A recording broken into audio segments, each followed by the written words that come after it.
So this is how my nighttime routine changed coming off lithium.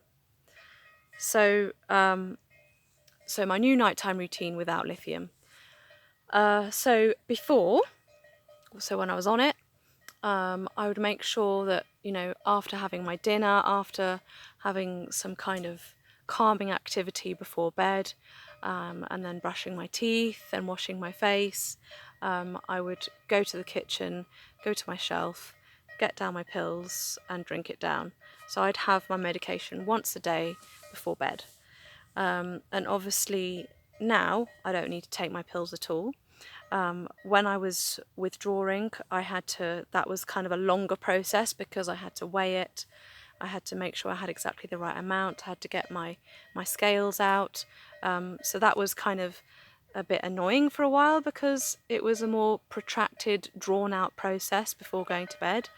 But the end goal of me not being on lithium made it worthwhile.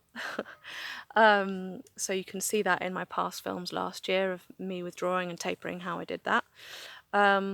So now obviously I don't take medication before bed at all.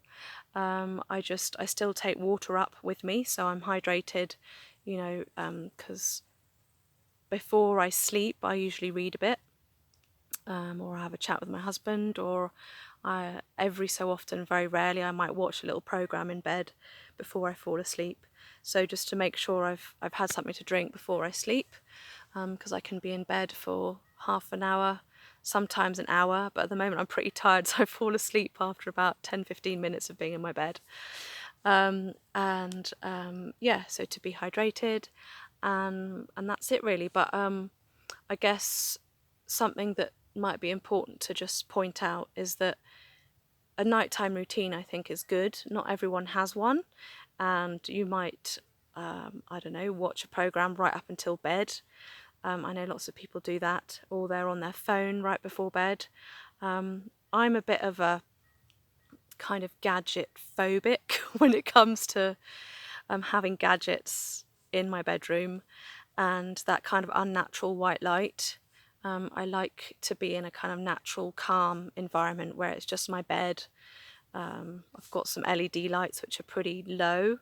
The only thing I don't like about that is that they kind of make a bit of a humming, buzzing noise that I can hear. But I like the low lighting. That's just enough for reading, and then it kind of makes me feel like I'm settling in for sleep.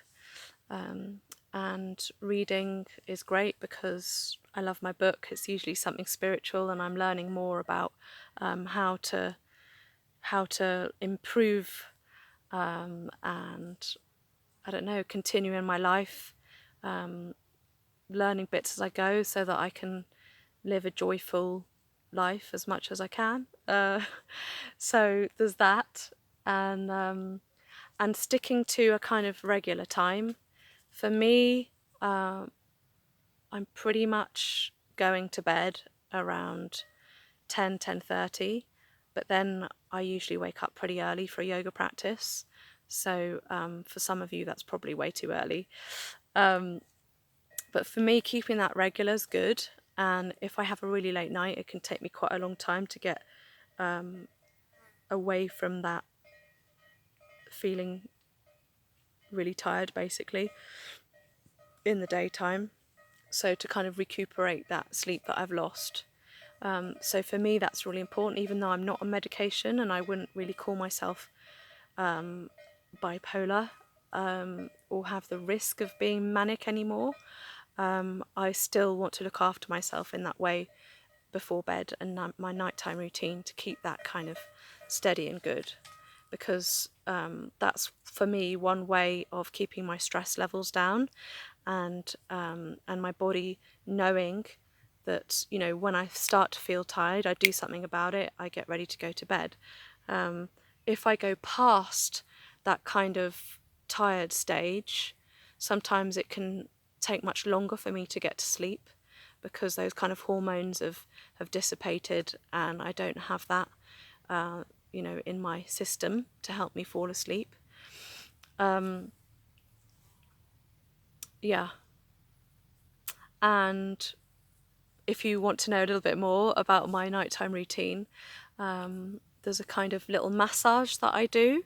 That's when I fall asleep and when I wake up. If you're interested in the massage, I can tell you about it. And I also do a 61 point.